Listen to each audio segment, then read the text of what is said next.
Yes. Greetings, everybody, for the third session of our class. This is sponsored by the CJC Spirituality Chavurah, which you can always inquire about if you're interested. And I'm proud of our Kosai Jewish community for having evolved in the way it has and for making this class possible.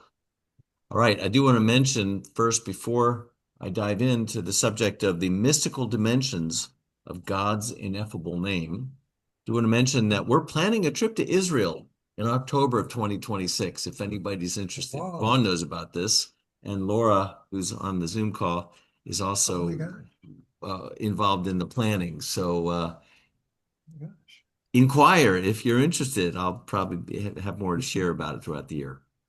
Okay. Great. Well, good to be with you. We have some treats here that Jill made. She's back in town, so sorry guys on Zoom, but they're really good. What are they? what is it, Jill? It's some kind of cinnamon cake? Okay.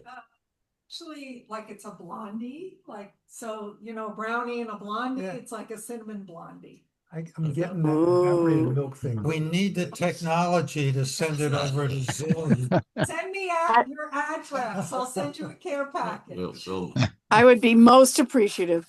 Soon we'll be able to reconstruct, atoms and appreciate it. atoms and molecules and, yeah, It's a big deal. that's right. They did it on Star Trek. I was just thinking about what, Right. what did you call that? What do you what it? Right, it just.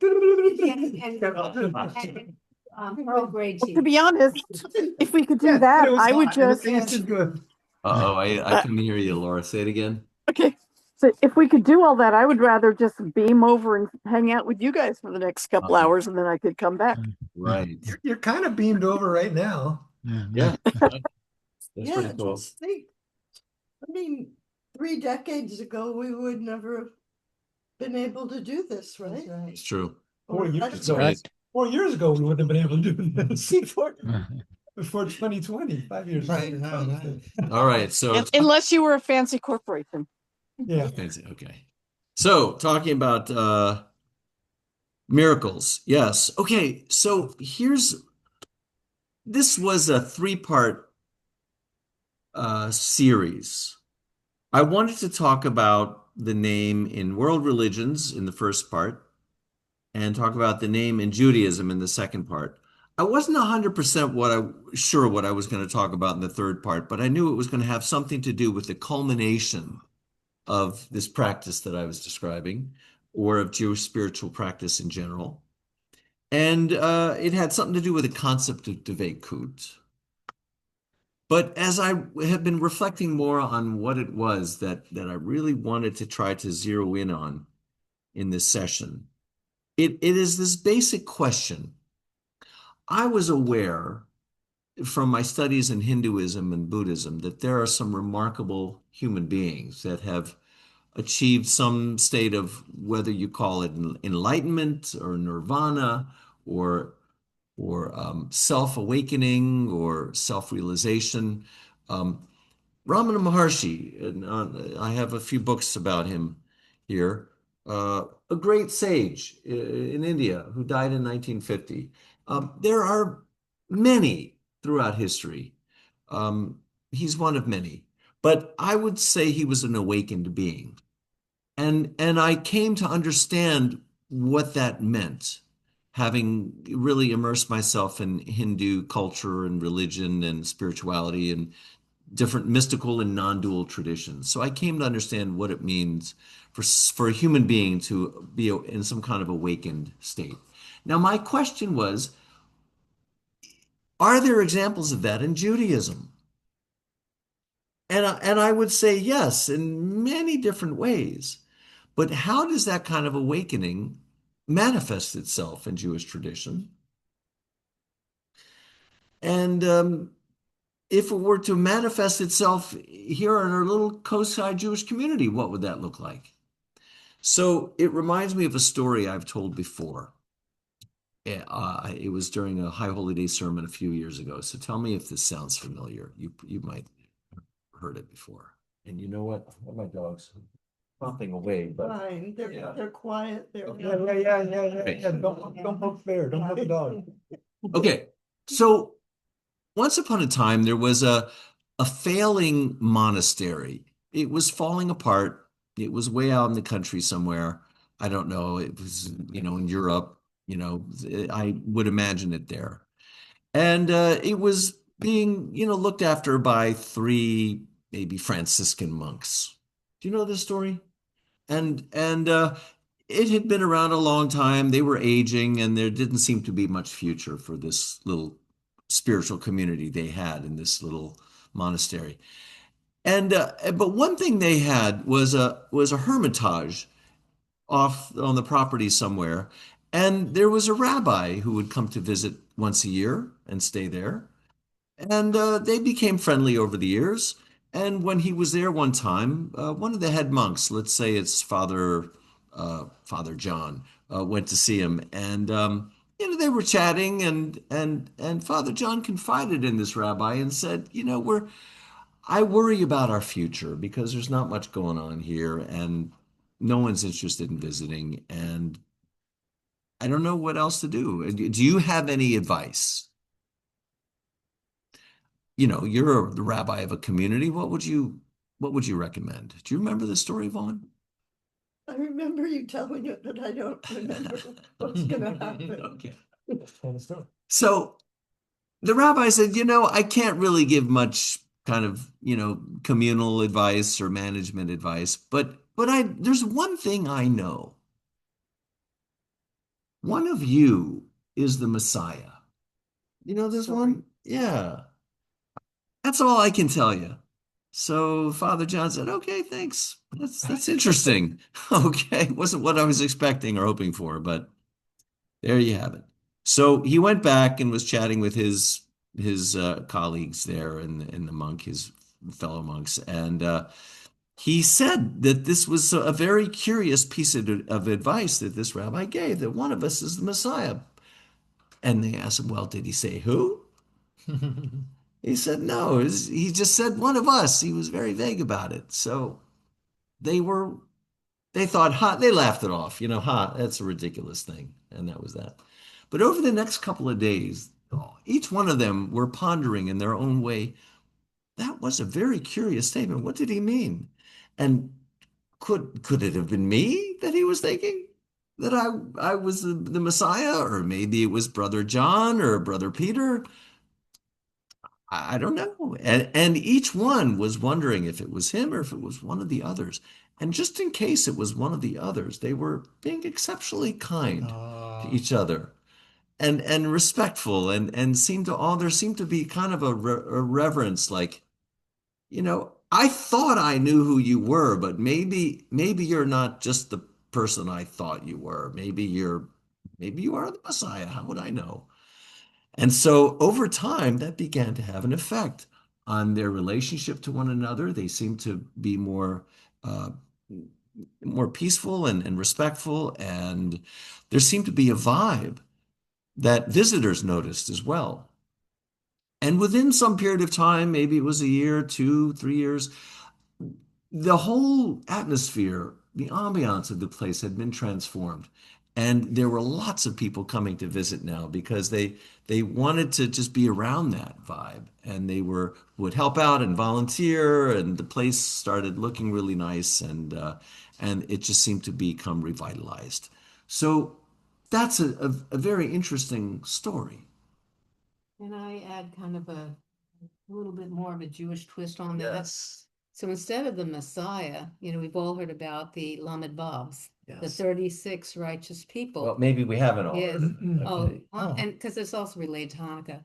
There are, in our tradition, or our legend, maybe I should say, there are 36 righteous people for whom, the world exists, and they do good deeds. And the thing is, though, they don't know that they're one of the Lamed Vavs, and nobody else knows that they were some of the Lamed Vavs. Yeah. But so there's also a story about, one of you is a Lamed Vavs.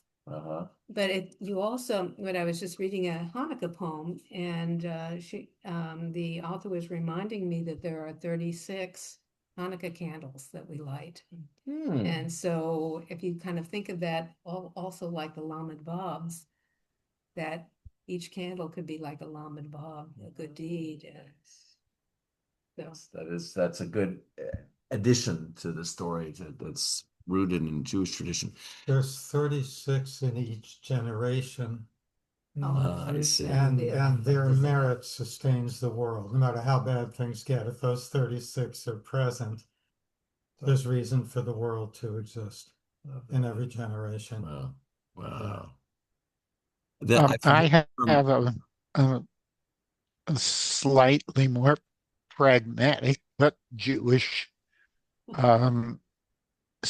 a story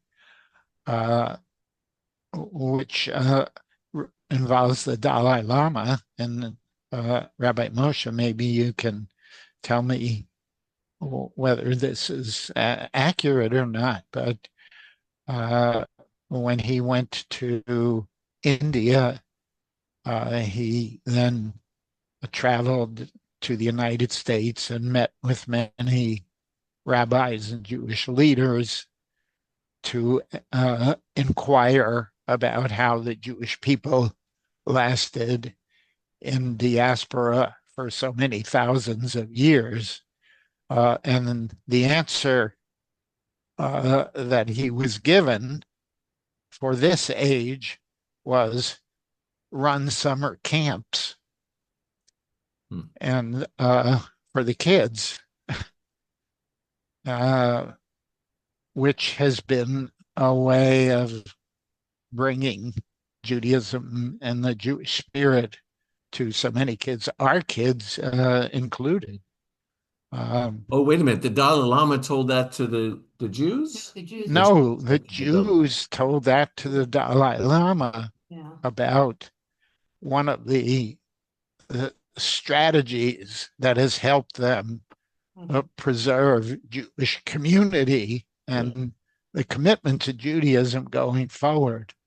That's great. Well, I don't want to go too far afield, but I do want to say just the possibility of awakening in a community, and that a spiritual community is designed actually for that purpose, to create the conditions conducive to awakening. And there are examples of that. Reb Zalman called it creating a God field, which is possible in community where there's actually like a vibe or an energy that can be felt, can be. And then another example is this book I'm sure you're well acquainted with. Yeah. Andrea Cohen Kierner, who you probably know, translated this book by Rabbi Kalonymus Kalman Shapira, a great Hasidic Rebbe who died in the Warsaw Ghetto. But he wrote this book and about like a manual for a small community, a spiritual community to use to try to do the work that, as he describes it in a Jewish context, he calls it a conscious community. Well, that's what it was called. I want to say something about that, if I may. Yeah.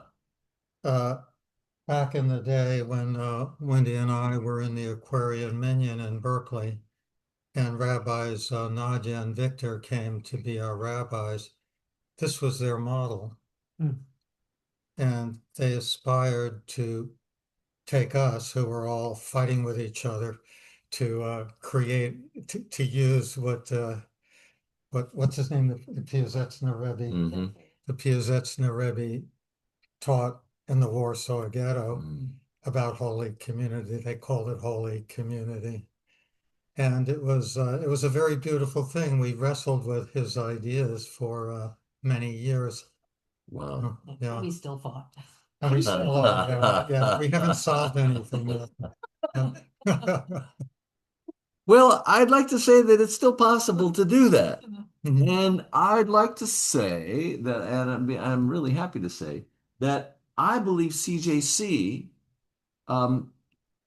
in a broad way can do that on different levels, but the spirituality Chavurah is really focused on that primarily. And I've always wanted to be in a community like that ever since my days in the ashram.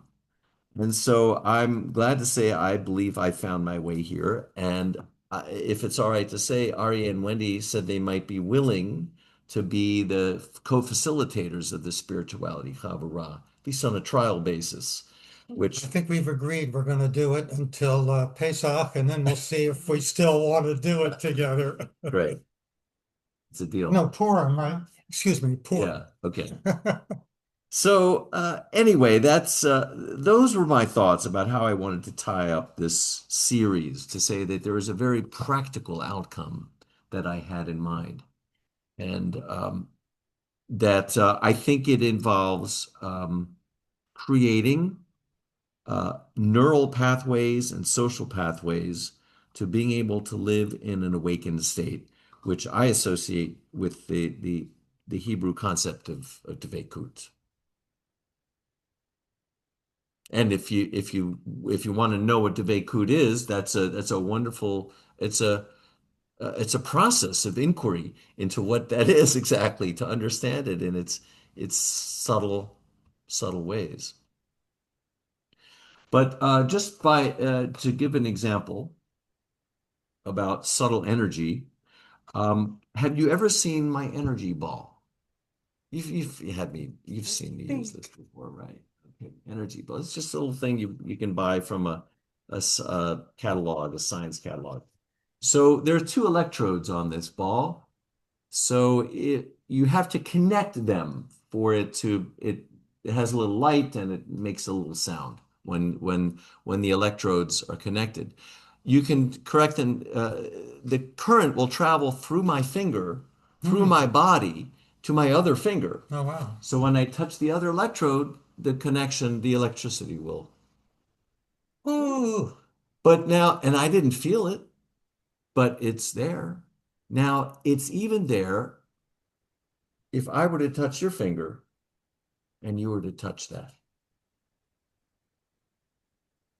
The electricity is going through the both of us, but it even works if we go all the way around the table. Really? Yeah.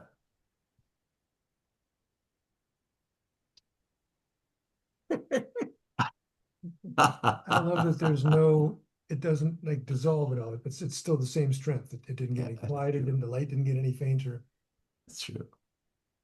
the distance it traveled. So I think that's a cool little example of how there are energies at play that we are not even aware of, but there is something that happens when we come together in a group and share ideas and there's some kind of spiritual energy that I think is generated as well. So let me wrap up that thought and see what impressions you might have from that. But I just want to say that if you were to look at the syllabus, this, in my heart of hearts, I'm sorry, guys, this is the syllabus that I said at one point. It is online if somebody wants to look at it. It's true. Oh, that's right. Laura put it on the website. So it begins with my Ein Sof experience, which you remember I described to you in college 45 years ago.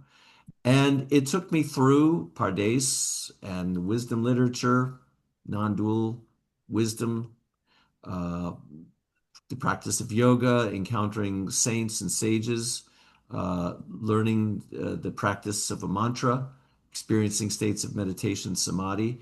And then it continues through my Jewish journey when I came to see the Tetragrammaton as a spiritual connection to Judaism and through all of these sages and rabbis and coming up through the Baal Shem and the Baal Shem Tov himself. So that traces my spiritual history and to where I've come. And so if I were to die, this could be part of my eulogy here.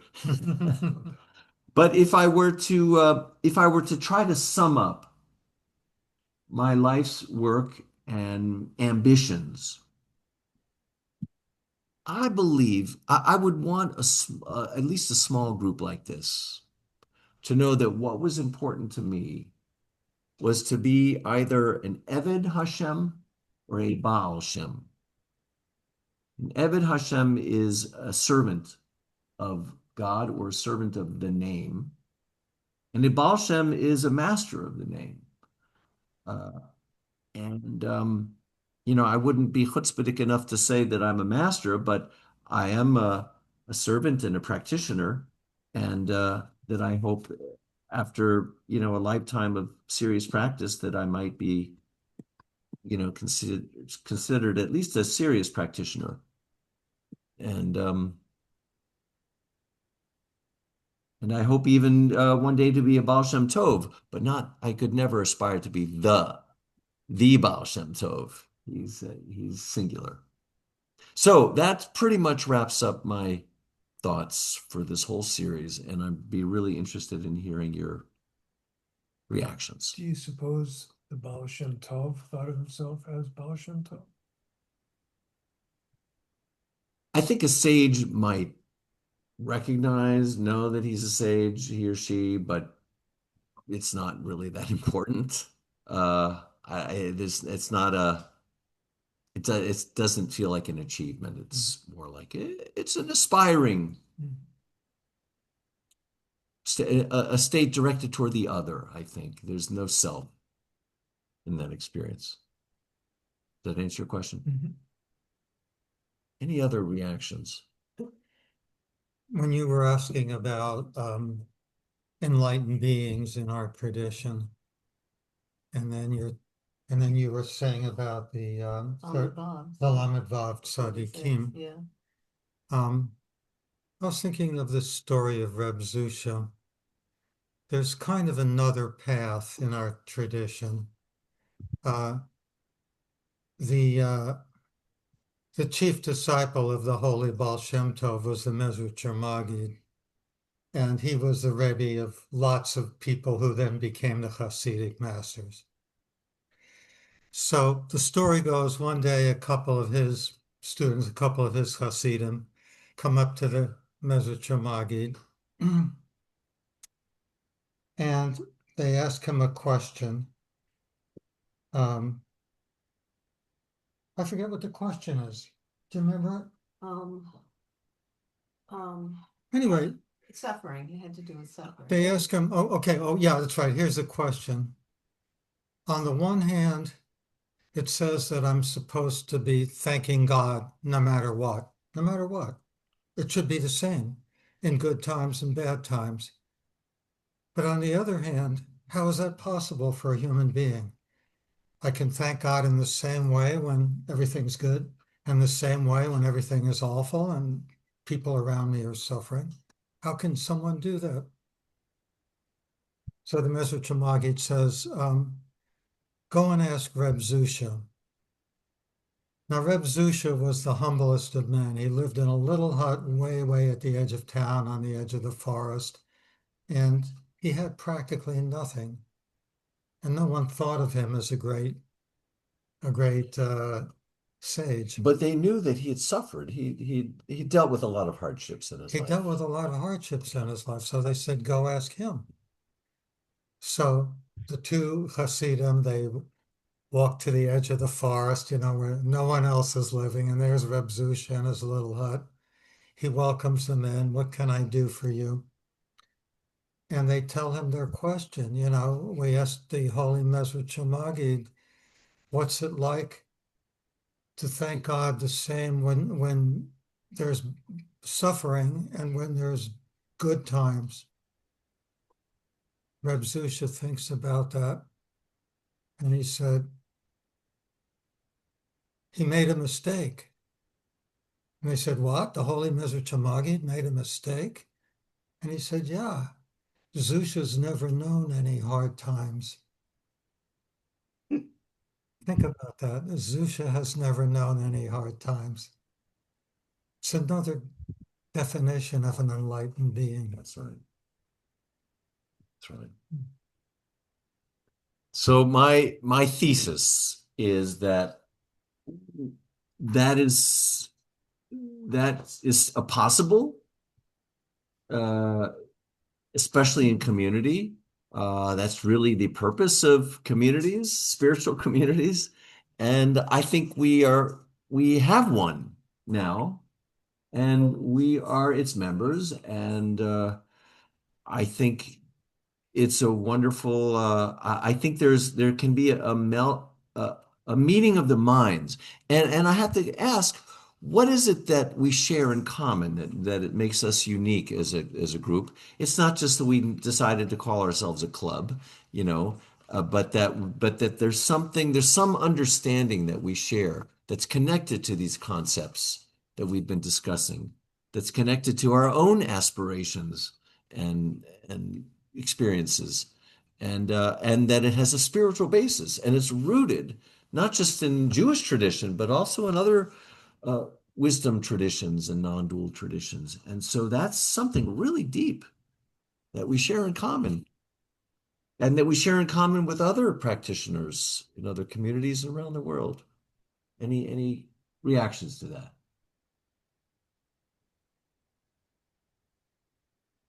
Can I react? Yes. Oh, good. And then Judith. Um, I'm sort of new to just trying to noodle this out.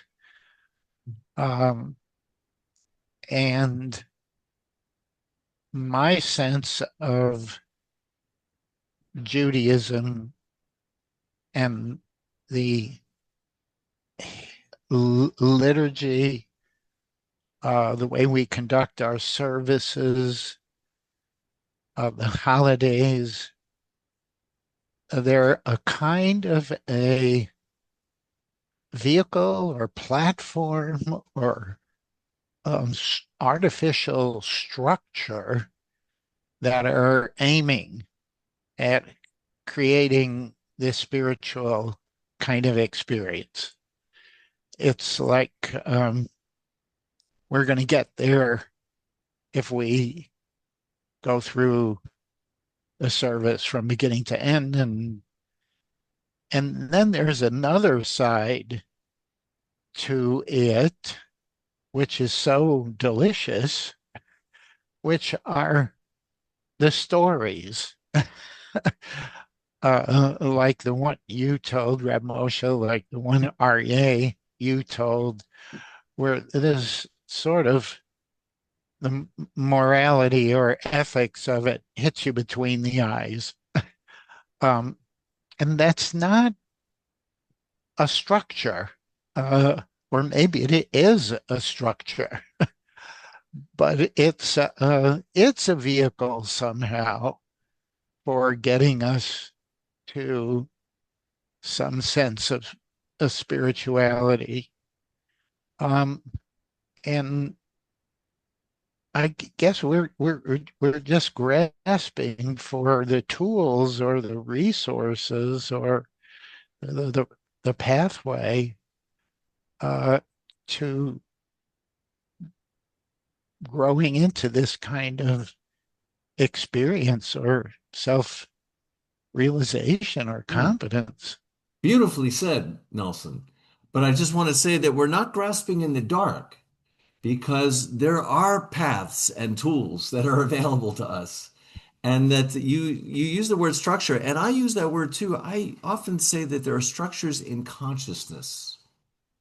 They're not physical structures, but there are patterns and intersubjective experiences and realities. And by learning about them and understanding them and making use of them, we can support one another in achieving what's possible, what we can only call self-realization. Judith, were you going to add something? Yeah. Um, well, I think one thing that are two things that seem to unite all of us is that we are um, God lovers and God explorers. And we realize that we need community to do this work, and because it's important to have people who witness to our experience and even bring us back into a certain tradition or a certain kind of cogent line of reasoning as we're exploring and loving God. So, you know, the importance of the community for guiding us and also reinforcing us as we go in that direction.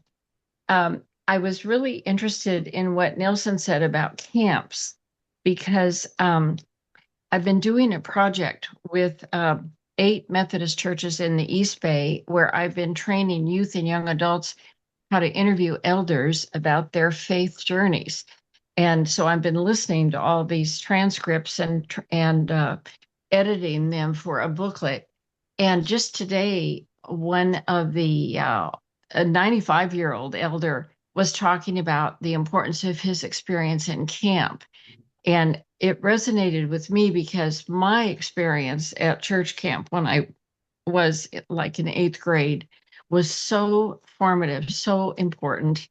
And I think it's partly because it's a community where we share stories, listen to stories, sort of explore and have our own story. So anyway, these are just some thoughts I've had about the line of discussion tonight. Beautiful. Relevant. Anything else? I think you're going to say something. I have a response to what you were saying, Judith, about the importance of community. I would say that I'm with you on that. I can't do this alone. I need community.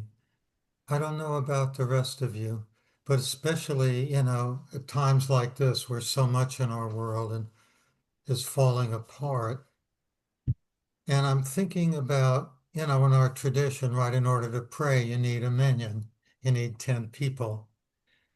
Now, going to what you were saying, Nelson, you could take that as a structure. Well, you have to have 10 people. Or you could take that as a statement about community, that our practice is not that I pray by myself, although I can do that, but that I pray in community. I learn in community. And my sense is that maybe that might be something we have in common, that each of us are seeking to do our journey in the context of community, and that this gathering that you've pulled together, Reb Moshe, provides a community space for us. A little pushback. And She never pushes back on me ever. No. I call this a pushback. It's more of an and.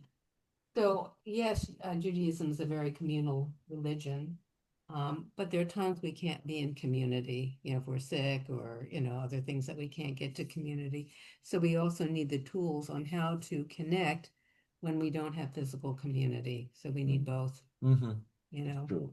And because that's one of the issues, some problems that I do have, in how Judaism has traditionally, been practiced, is that they assume that you are going to have that minyan or whatever. And yes, that's important, but it leaves people out too who are not able to get through. So, yeah. Well, I want to go a little deeper into this concept of spiritual community, because when you're connecting on like a set of principles that you share in common, that you're committed to, and kind of like, whether it's a devotional practice or whatever that connects us, a certain kind of love and depth and admiration for certain sages and saints and teachings and so forth, then you connect on a very deep level. And you also, and like that you can feel when you're alone, and just knowing that you know somebody else, or that you have a friend who you share that in common with, that's meaningful. I want to give a little example today. I was visiting a hospice patient. I was at a dinner Sunday night and I was on call and got a call from a woman who was 83, I think, and she's living in a nursing home in San Leandro. I never go over there.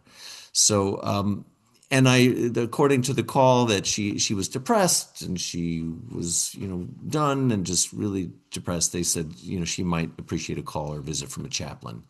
So I called her briefly and said, we talked briefly. She's from Germany.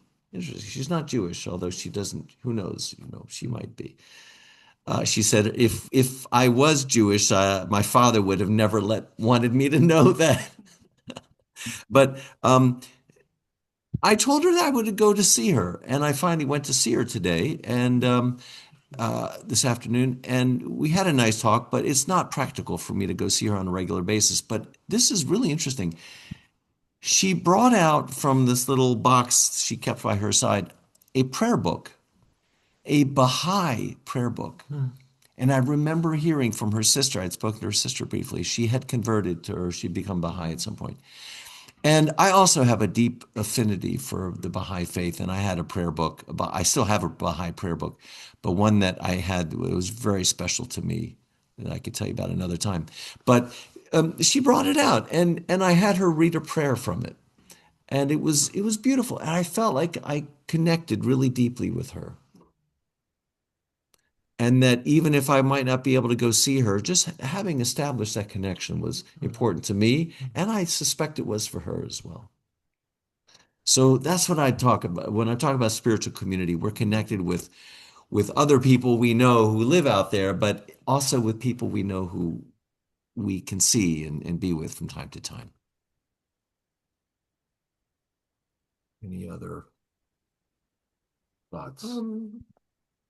Well, somehow I thought Devekut was going out by yourself out in the woods or something. That might be Hitbodedut. It is Hitbodedut, Yeah. isn't it? Yeah. Okay, never mind. But that's some way I used to pray or worship or whatever. And Just to be in being alone or in solitude. Yeah. and that's when I was alienated from different congregations that I'd been to since college days. So when I after I found CJC and it was a good fit, then eventually Joe said, well, like you want to go say Kaddish out by the ocean or something, but we have minions because it's more powerful or whatever he said. I don't know. That's true. Yeah. There is something, whether you call it powerful or. But in your own experience, it might be more powerful to be by yourself out there somewhere.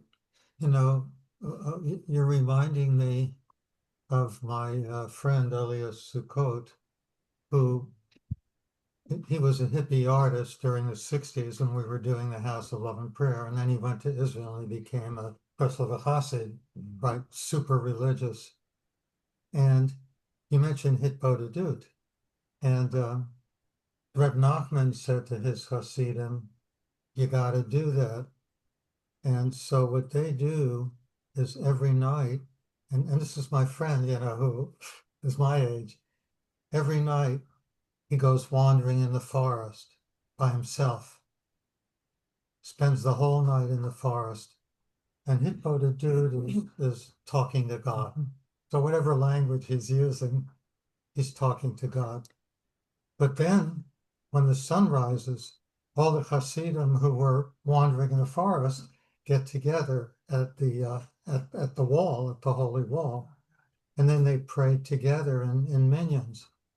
So they're doing both. They're doing the alone thing, and they're also doing the community thing. Wow. And to me, that says something. Yeah. Any reactions from friends online?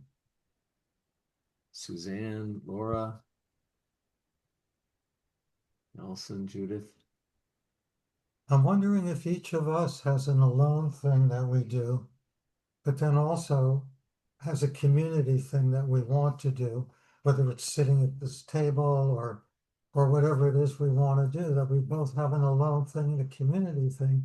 And maybe Yeah. that's part of what spiritual community is. Yeah. Judith, I definitely get that. I remember when I'd had this calling to ordain ministry, and I was a Quaker at the time, and I went back to Pendle Hill Quaker Center. I was telling Reb Moshe about it at the very beginning. Anyway, so my job there was in hospitality and housekeeping, but housekeeping was cleaning the conference center, and this was like 2.5 hours of vacuuming in alone. And I had read the practice of the presence of God by Brother Lawrence, who talked about praying to God unceasingly in the kitchen among the pots and pans. And I just really resonated with that. But if I had only had that kind of experience, it wouldn't have been nearly as meaningful or powerful or growth producing for me if I didn't have a chance to then share it with other people in the community later on. Beautiful. I think Yeah. I think a lot of people would say that. Yeah. So I would say that we have, I think that potential exists here in our little community, which is wonderful. I'm so happy about that because I've wanted it for years. And I think it's up to us to be open to what's possible and to support that as it evolves. And who knows? I think it could make our community really special to us and maybe even something that others outside of our community would notice. You know, Reb Moshe, I'm thinking if each of us have our alone practice, our alone thing that we do, and there'll be diversity in that, and then we can explore what's our together thing, what practice in this community or set of practices would really bring us together. Wonderful. Yeah. Yeah. Well, I'll tell you what, Wendy loaned me a book about what happens to the soul after we die. And that looks like a really interesting subject that we could have a series on, later in the year or in January or February. So we'll put that on the calendar. And also, I think there are established forms of Jewish spiritual practice, prayer, and study, and maybe a few other, and singing too, music. My God, Yeah. right? And mitzvot, acts of kindness. That's right. To spiritual practice. And worship and communal worship too, and we do that. So I think I'm just really, really happy to be in this community, to have these opportunities, and to allow my consciousness to expand beyond, this notion of being an individual and being part of a community. I believe makes it really easy to do that. Let me add something. We have been members of maybe 10 different congregations since we've been married. And since we moved to San Francisco, this is the third. And what's drawn us to CJC is a feeling of welcome from just about everybody we met, and a sense of intentional participation by the people that we've met. And in the bigger congregations that we've been in, and we've been in some really big ones, there's a kind of taking it for granted. There's a kind of, and it's not going to sound right, here I am, lay it on me, uh, kind of experience. And I think we've done the Shabbat dinners, coming to your home and just mingling. Those very, shall I say, rudimentary or basic ways of connecting have just been wonderful for us because it builds trust and creates the possibility of spiritual relationships. R.A. and Wendy have been wonderful. So have you, Rabbi. I mean, there's like,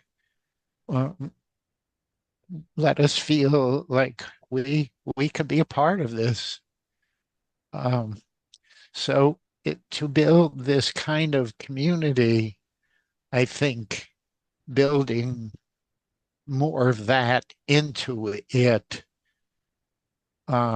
is certainly what we have really appreciated and can be like the hothouse or um, uh, uh, what do you call it when you have a glass structure for growing tomatoes, uh, part of the framework uh, for coming up with the spiritual growth. I just want to say that because I like that analogy. we have it's really quite a different and refreshing experience. That's nice to hear. And you know what? That is a good analogy, a good metaphor for a coastside community, right? We're kind of out here in the elements. Thank you. That's really wonderful and a testimonial, really. And I think we do have a spectacular, beautiful community and what I would now say fellowship. It's one of the blessings of being in a smaller community. Yeah. And as you say, being on the coastside, we're all a little bit of outliers too. So it's nice to be among communities of various outliers, That's true. This is the first spiritual community I've ever been in. Oh. My spiritual quest has always been an alone thing. Mhm. And I'm overwhelmed by it in a very good way. Mm. It makes me thirsty for more. Mm. It's very special. It's very special. Sweet. Well, I think that's pretty much the gist of what I wanted to say, but now we can tell Baal Shem Tov stories. Okay. I've got one I can share with you. All right. Go for it. I've got something that's not a Oh. Baal Shem Tov story, but go ahead. Okay. Something We'll to have add. we'll have a little time still. So I think this speaks to the sense of being called that I think we all feel in some way. The Baal Shem Tov, and you probably know this story, he was accustomed to doing things that were perplexing to his students sometimes.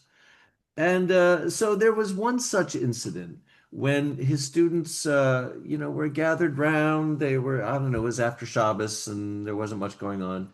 And he said, let's go over to this town. Whether it was Brody or I can't remember the name of the town, but it was far, first of all, like a few hours from there. And it was known to be kind of a hotbed of anti-Semitism. I mean, there was a big Catholic church there. The Archbishop of the whole parish or region lived there, and so it was not a friendly place to Jews. So it was strange to the Baal Shem Tov, that to his students, that he would suggest that they go there, and he didn't really give a reason either. So they got in his carriage, and in night, With Alexei. yes. That's his driver. Oh yeah, Alexei, yeah. yeah. that's his name. Yeah. Like not And- Jewish. He's a Russian peasant, or he's a Oh, peasant, and that's he would drive them. Yeah. And what often happened Car, was, see. instead of it taking a few hours, it felt more like 20 to 30 minutes. So they don't know how that happened, because it was definitely at least a few hours ride, but there it was, there they were. And he had arranged ahead of time to stay with there was a Yid who lived there, that they knew, a Jew, a poor peasant who lived in an alleyway. So he was expecting them, and they came and arrived, and he welcomed them in, and they came and slept, the night. And the next day, do you know the story? I'm not sure. Go ahead. Okay. It's starting like a lot of stories. Okay. You know, When I don't know. They go into the they go into the horse-drawn carriage and wind up in some weird place. Yeah. Yeah, go ahead. So, you know what? I do need to back up, though, because this is a story within a story. So I should tell you that story first.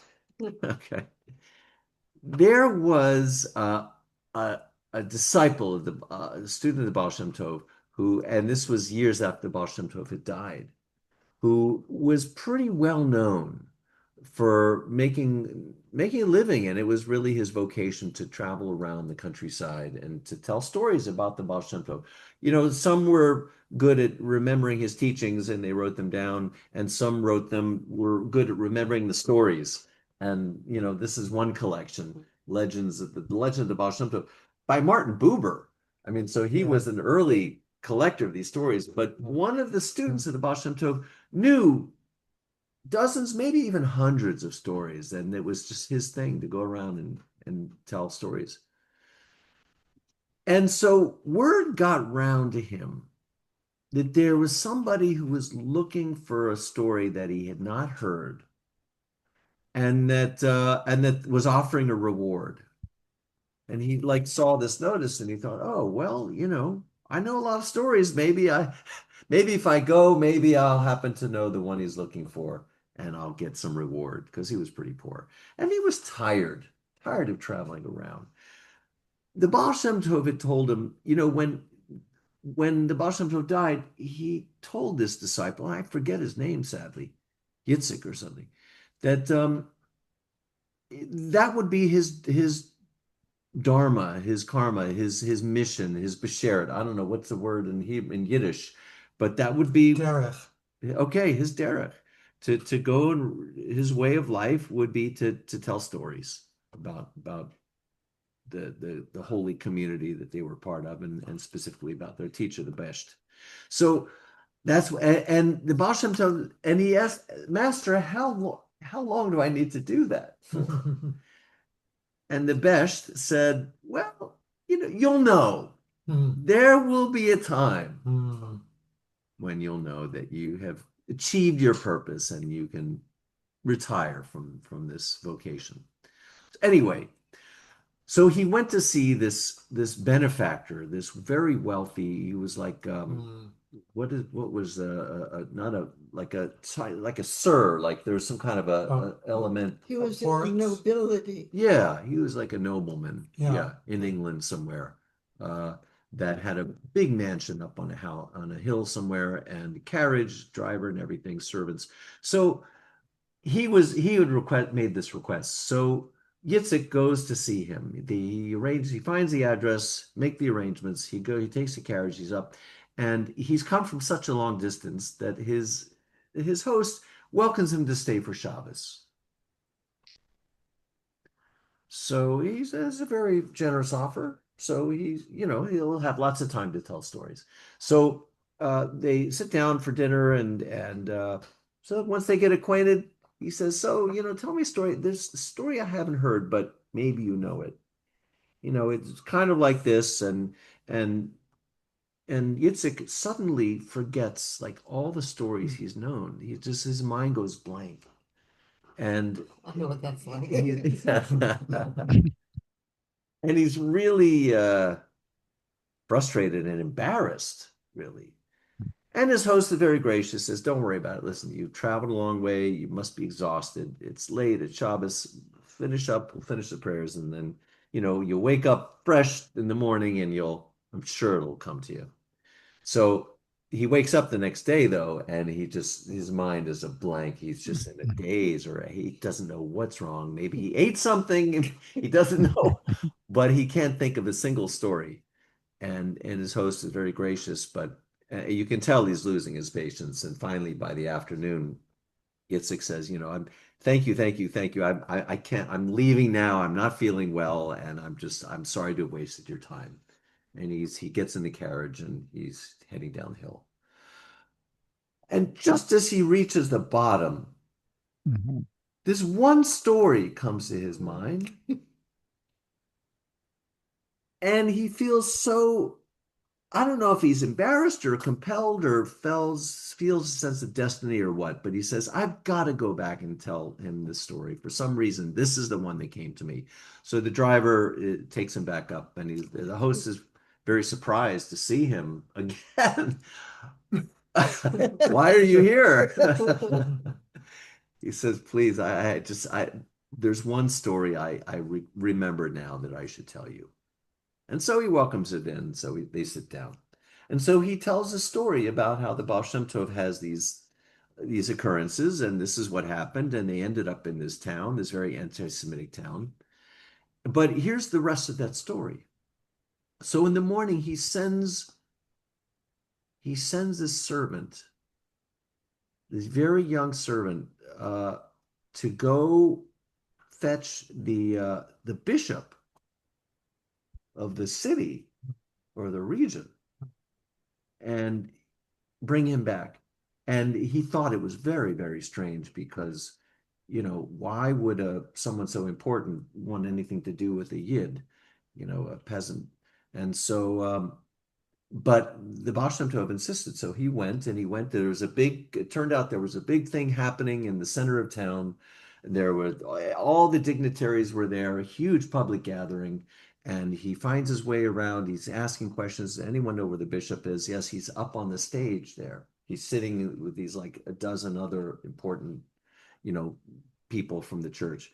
And so he goes around the back and like kind of tugs on his shirt and says, my teachers, sent me to summon you and wanted me to take you there to him. And he didn't think, anything will come of it because there's such an important gathering taking place. But immediately the bishop gets up and walks around and comes down and finds him and gets in the carriage and they go back to meet with the best. And as soon as he walks in, there seems to be an understanding. The best summons him they go into the back room and they close the door and have this conversation. Nothing else is said. And like an hour goes by and the students are sitting outside and just waiting because they had no idea what was taking place.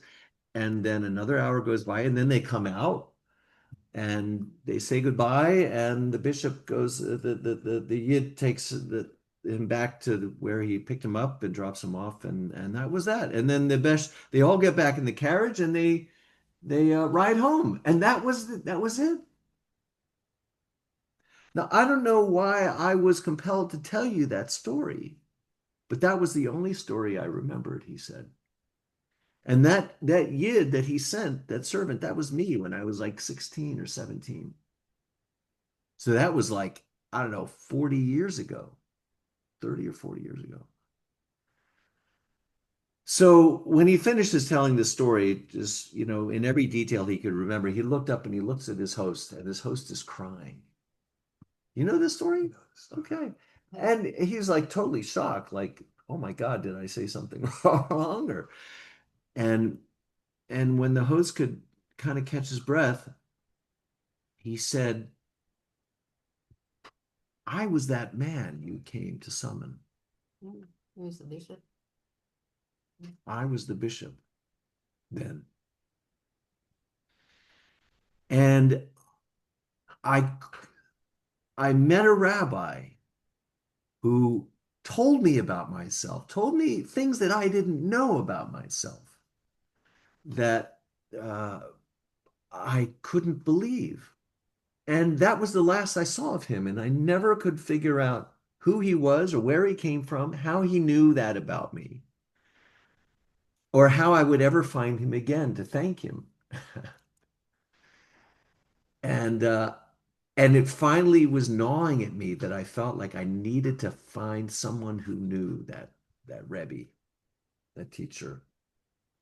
And here I have found you. And it was I met you 30 years ago, just in that brief instant. And that's what happened. So he said what actually happened. The Besht knew. I somehow sensed that there was some important message there for me to hear because I was so unhappy.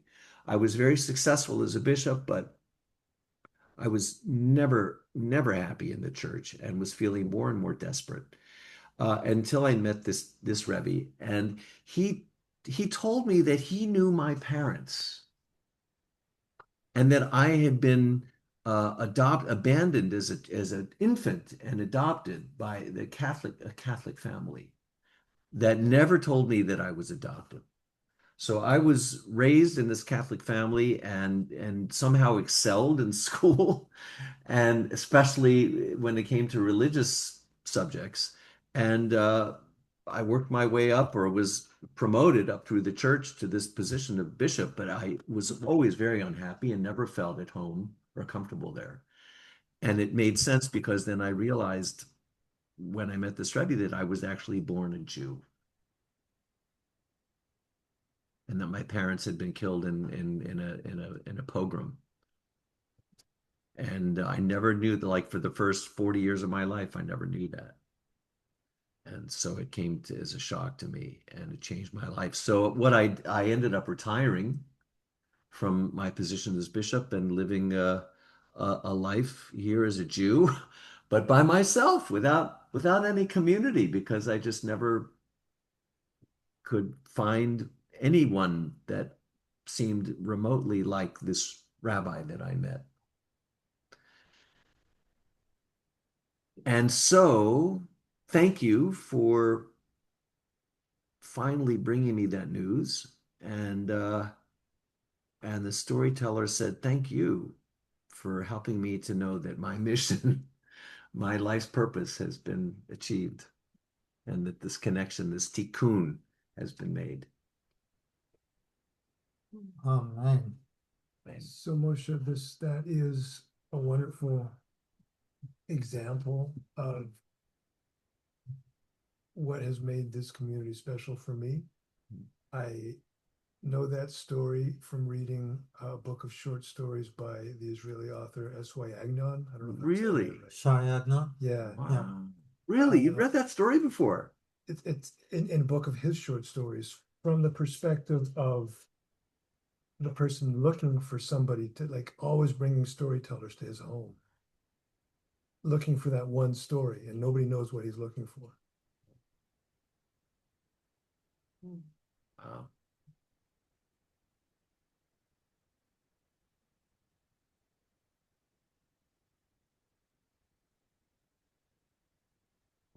So I feel called in that way, and something touched my soul that I felt it was worth spending my life finding my way back to that source, to that place, to that person, that being, that miracle. And feeling blessed to be part of this community. Any final thoughts? Laura, you've been quiet all this time. or Suzanne? Anybody else?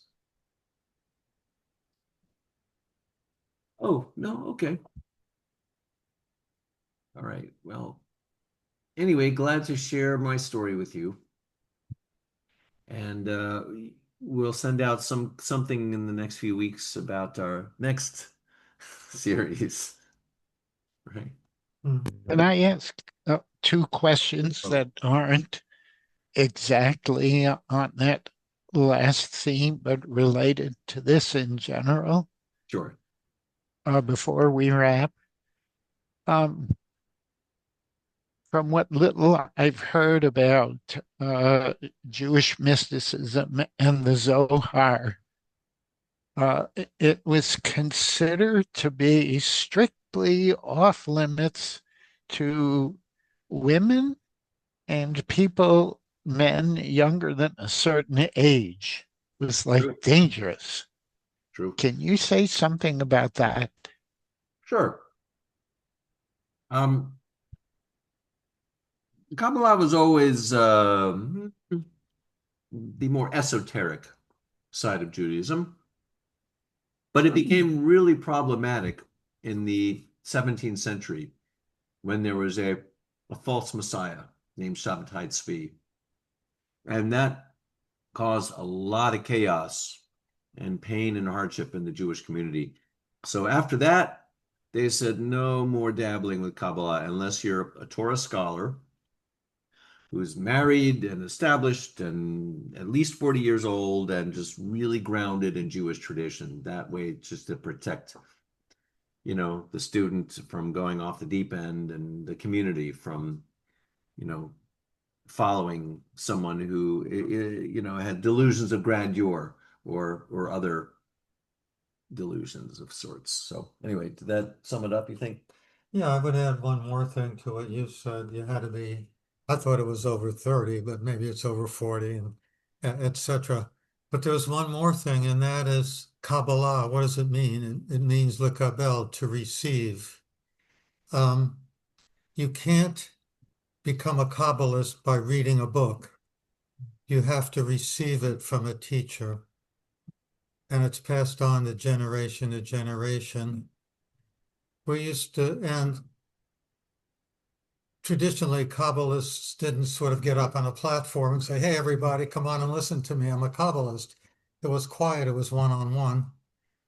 We used to say that, how do you know if somebody is not a Kabbalist if he says he is one? And it was about receiving it one-on-one from somebody who received it one-on-one for the reasons that Reb Moshe said. So that it's genuine, so that it's grounded, so that it's free of ego, so that it's lined up with the transmission all the way. But I wonder then, what is it about our age that it's opened up? Through Reb Zalman, through other people, you find out the stuff, even my Jewish learning, I get something from the Zohar each week about the particular parcel. So what is it that I'm ready to explore? Yeah, sorry, the dogs are. Well, I think it's about time. Is he notifying us? Hey, come on. Speaking in mysterious way. Yeah, Was that a rhetorical question? Or, I'm just wondering, Oh. rhetorical, just like, What? I don't know. Why now? Has the information now been spreading and, people are translating it, we're reading about it, we're Oh. sharing I it. have some guesses. Yeah, I don't know. First of all, What's your guess? the Holocaust. So many teachers were killed in Europe that those people who had that esoteric knowledge felt they should disseminate it more widely. And another reason is America's openness to other religions besides Judeo-Christian mainstream and all that. Like once someone brought Zen to America, it was, Gurdjieff was teaching Americans and so on. Then it was kind of time. And then there are probably people who are not Kabbalists because they say they are. I was just wondering, it was just. Thank you, everybody, and to be continued. All right. Okay.